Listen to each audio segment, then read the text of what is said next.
Hello everyone, Bashar here. So before I get to the story, let me just give you though immediately. Uh, this video is going to be about reaching the cow level, the secret cow level, step one, only step one, no further stages. I know there are a lot of guides out there that address this, but I feel like uh, hearing some stuff from a person with first-hand experience changes things dramatically. That's what I found anyway. So for those of you that are interested, and I will give you a few tricks to max it, which I haven't found in the guides. That's why I think the first-hand experience is important, and the end product of all of your efforts would be this beautiful thing, stamina potion, a Diablo 2 reference.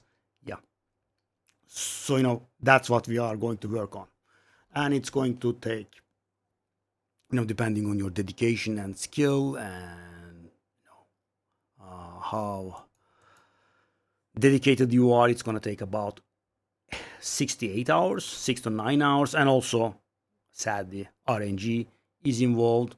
Uh, so what's this about, guys? So you might remember that I didn't like Diablo 4 very much last season. I still didn't, but that thing that makes you click, right, for 100% achievements has clicked, I feel, and I have started working on it. Right, first I started with fishing, and then I realized at some point in fishing you need carve level access. So of course there is a workaround. You can just buy the fish that is fished at the secret cow level island, but I don't like doing stuff that way, because what do I need to do if I ever need to reach that place again, right? I don't like that kind of stuff. Also, you can find someone that has finished the quest line, which would be me today, hopefully, and they can help you. It gives you an access to a special emote. If they do that emote at you, you can temporarily access the island. As I said, I do not like uh, doing things that way, because what if I need further access? I cannot really find someone that has completed the quest line all the time. And I'm guessing this was hot in season 1 or season 13, right, last season. uh, I'm not very sure if I would even be able to find someone that can help me with it. I guess if I tried very, very hard. Anyway, so how do we start, guys? So we start off by going to Ked Bardu. And by the way, guys, so yesterday I started this on stream, right? You can watch my struggles if you want, and it was, I thought I would be getting done in one session. Well, you could, I suppose, but it's not easy. It is a big grind to get done in the first stage. And after I realized how bad the first stage was, I didn't take a look at, I did the ostrich move. I buried my head in sand. So, I didn't take a look at the second and third steps. And I still haven't done it so properly. But let me tell you, this is the worst part. So if you get done with this, yeah, you are gonna be done with it. So first step is to go to. I am also trying to find Kedbardo, I believe. Yes. So we go to Kedbardo, right? And I will, as I said, provide a few tricks that will help you. Stick around, I would suggest. So out of the 4 statues, this one will be the only one that's interactable, and it will give you some,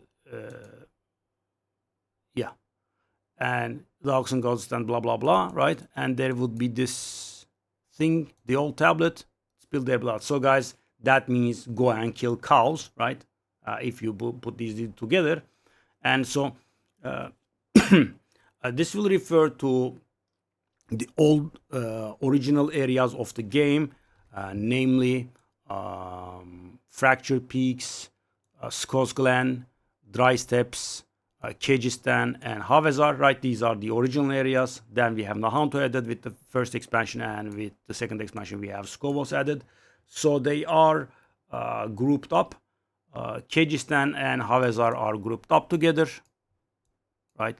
Uh, Kyrgyzstan and Havezar are grouped up together. Uh, Skosglen and Fractured Peaks are grouped together, and Dry steps is its own thing. So as I said, these two are together, these two are together, and this is solo, right? So there will be 3 items that we need to get from these places. So how do we do it? So we have to grind cows. Let me show you, there is a route to do this. So we start off from Farobro, and you do not need to do this on Torment 12. Actually, I would suggest definitely do this on a lower difficulty, even all the way down to normal. Why? Because not only, the killing speed will differ, right? But, when you portal out, you will get interrupted very, very frequently. And when the difficulty is low, the damage will be low, and there is a threshold for your portal to be interrupted. Yesterday, I did go mad about this quite a few times. I was doing it on Torment 12 very unnecessarily. Just bring it down to normal. But let me show you what to do. We go out of the first door, right? We come here, and there will be some cows here, right? So this location, and most locations will have 1 to 3 cows in them. We go all the way down here, this little pocket. There will be some more cows here. That's the second. Farobri is the best, by the way. That's the third one, right? In here. And we go up north a little bit. And that will be the fourth one here. And it doesn't end, guys. So there are also 2 in town, right? And the way that you kill it is, as you can see, because this is a town, you have to come out and you have to use a range attack. I had to sadly switch to Mighty Throw. It wasn't very pleasant. And the second one can be pretty shy, but you can, push him inside. You can make him move C. And, then I do Mighty Throw and kill them both. Yeah. So this is the best place, right? After Farobro, we have Kerrigar next. So this is the Dry Steps grind. So there is only one location in Dry Steps that we do, but this is the best location by far. So there is that.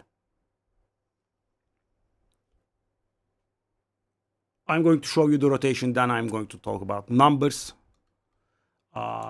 We go out Kerrigar's southern exit. I have done this a lot of times. I don't need to take a look at anything now. That's the one. We move a little bit. This place is very nice. So you could stop it here, but I wouldn't recommend it because, there will be downtime otherwise. So we run and run. This is going to be a little bit of running. Okay, that's my mistake. Okay, we go down this narrow straight here. Yeah, this is... You can leave this part out. There will be some more here. As you can see, some more here. And we go down south. Obviously, movement speed is pretty important here. Okay. The last wave is here.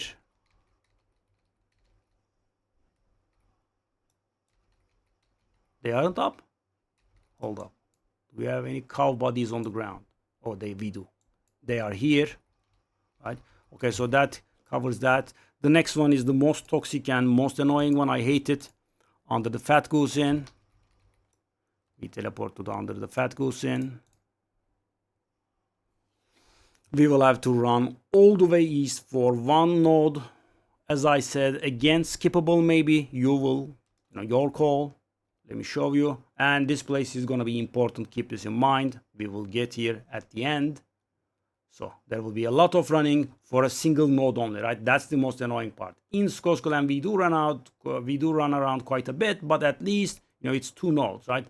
And guys, every single node will have 1 to 3 cows, with the exception of the ones inside town in Farobro. Yeah, there are 2 of them there. Always 2, no variance. But, basically we will be doing this many times. So 1 to 3 is kind of equivalent to 2, right? I mean, if we were doing a small amount, okay. So you will not have access here. That is where our journey will end, which we will get to. So that is number 3, node number 3. I would definitely recommend that you favorite Zarbinzet. So, you can immediately portal to Zarbinzet. Our 4th location is Zarbinzet. So, guys, this is very important because I'm sure a lot of you are taking a look at guides at, Maxwell, Icy Veins, whatever, right? And there is something weird here. One of the nodes is actually not mentioned in max roll. Yeah, and I did notice this at at the end of my grind. That was a big shame. So this one is the one that I'm talking about. You go down south from Zarbinzet, and yeah, this one is not mentioned in max roll. So you go down from south of Zarbinzet, and then you go a little bit east, not directly down south. So that is one in Zarbinzet. And these are the ones that are shown in max roll. That's the second. This was my lucky one. I kept finding 3 here. That's the second. And you just move a little bit. Take the north here. And that will be the third. As you can see. So these all have 1 to 3 cows each. Okay. And we have one final stop to the north. We have Vejinhani. Yeah, they are very well known for interrupting here, so that's why you don't want to do Torment 12. Just get the difficulty lower. So in Vejinhani, we just will step out of side of town. That's very nice. It's being said there will be 1 to 2 there. That's wrong. There are 1 to 3 there, as usual.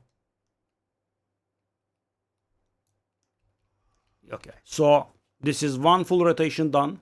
What we do is now we go back again to Farobru. So how many cows do we kill here, right? In Farobru we had, so I'm going to assume every node is worth 2 because 1 to 3. In Farobru we had 5 nodes. In Kerrygar we had 4 nodes. That's 9. If we have 1 node in under the Fat Cousin, that's 10. In Havezar we have, in Zarbinzet we have 3. That's 13. And in Vejinhani we have 1 more, 14. So on average, we will be killing 28 cows per run. So I never got into the numbers. I guess I didn't want to scare you. So how many do we need to kill? We need to kill a whopping 666. Yeah. And that's exact. There is no variance here, right? There is no RNG. So you can't keep track of what you are doing, how many you are killing. But as I said, I do go run by run. On average, a run is 28. So like 24 to 25 runs will do it. I mean, with average luck, of course, because as I said, there is the variance of 1 to 3.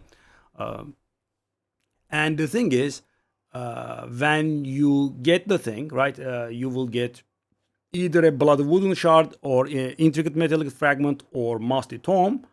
The location where it drops is very important. Why? Because when you get the drop from the location, you will not be able to get it from anymore, so you will have to exclude it from your rotation. So for example, guys, bloody wooden shard is Kyrgyzstan or Havezar, right? Which means when you are doing this rotation, you get the bloody wooden shard.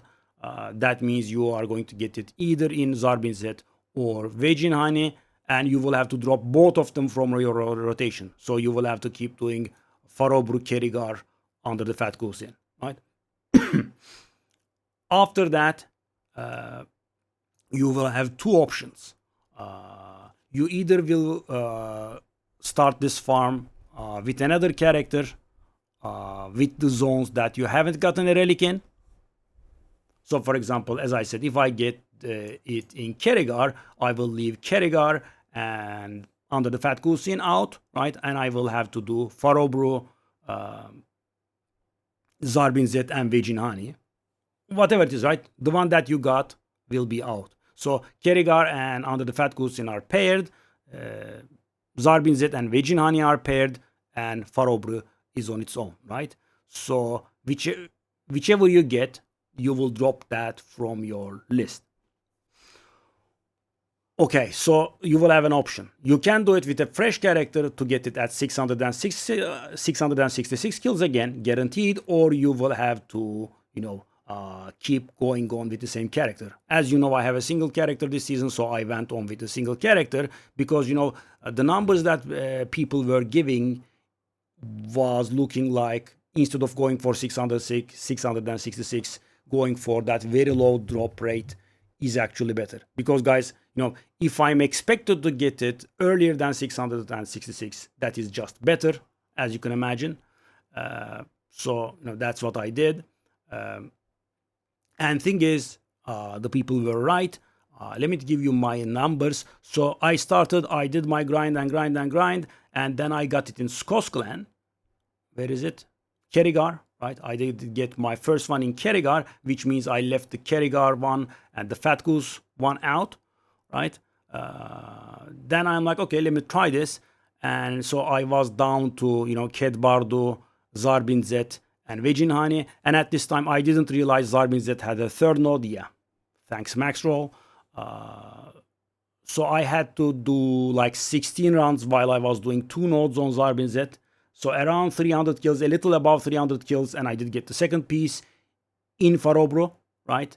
And then finally what remained was, Zarbinzet and Vegin Honey for me. And at this point, you do not get hampered by spawns, right? You can go Farobro, then, Zarbinzet, and then Vegin Honey. By the time you go back to Farobro, everything will have spawned. Yeah. But when you are down to,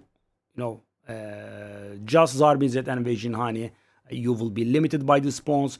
What I did was a workaround that I'm not sure how much it helped. So, when you change the difficulty, the map changes. So what I was doing was Zarbinzet, Vegin Honey. I would go to a city with, the difficulty statue in, and I would change the difficulty. I was trying to change it between torment levels and non-torment levels.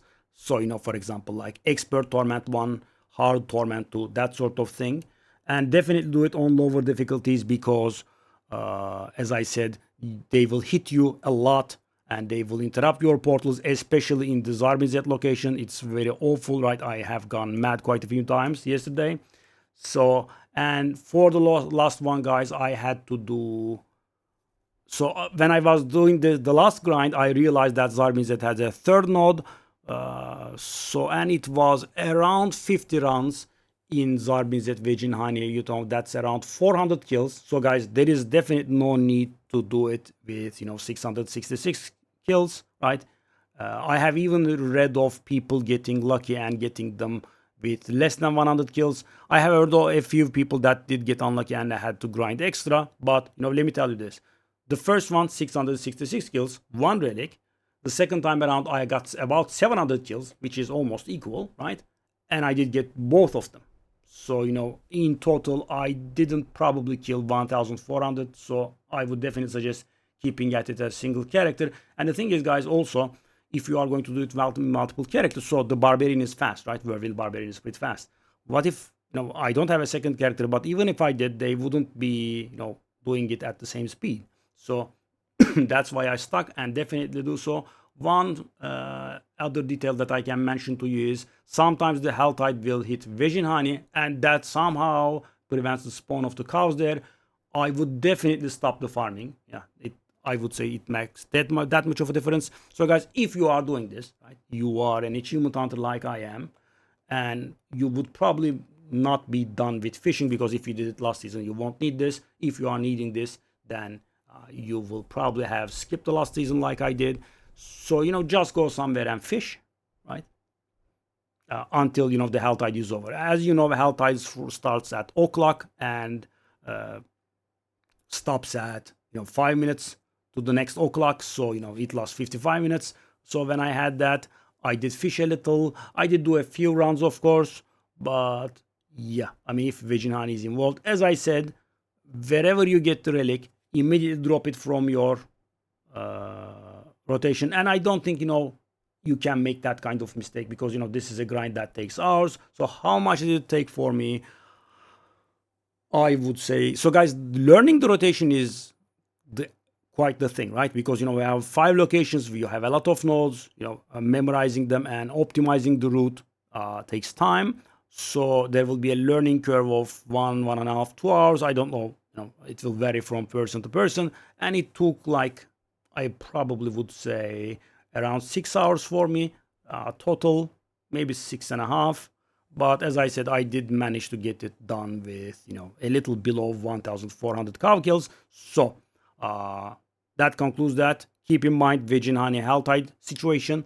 Okay, now once we are done, we go back to Cat Bardo, right, where it all started. So this is the hardest part, right? As I said, I didn't progress it too much more, right? I just did this. So you go back to Cat Bardo, right? You go inside the fountain and you will have your relics. I don't have the relics anymore, I'm guessing. I don't. Okay, you will drop the relics in this fountain, right? You will pick them up. Their names will not change, but they will have been cleansed, and you will be able to interact with the other oxen statues, and you will be able to tell it because, when you drop them in the water, there will be some sort of visual effect, meaning that you can touch them. And after you do all three, yeah, you will you will be able to offer the relics that you have found. So you will offer all three relics, and this place will drop a strange key for you, right? You will have a strange key in my inventory. And I did tell you this earlier. Where do we take this strange key? We take this strange key to the Forlorn Hovel, which is reached from the Under the Fat Goose Inn. Yeah. The node that I dislike the most, because you have to ride a lot and it's still only one node. Yeah, let me show you. We go back to that place. And when with the strange key in your inventory, the door will be interactable. And after you click on the door, you will have access to the Forlorn Hovel. Let me just show you. I'm running again.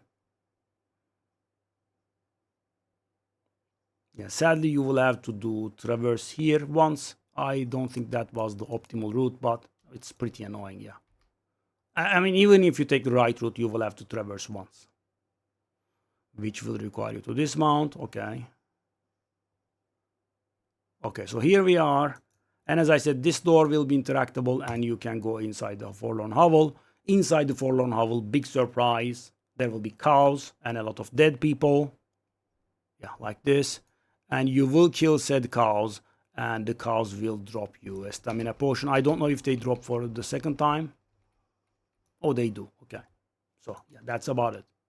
So, at this point, if I were to lose this somehow, that's not a problem because I can, I guess, farm this. Yeah, so that is the end of step one. I have not done the second and third steps. I also don't know fully what to do there, but I am told they are much shorter. This step is 6 to 8, 9 hours maybe, and the other stages I heard are shorter than 1 hour each. I will do them and I will share my opinions and tricks with you. But I thought this one was the most important because, this is the most annoying one.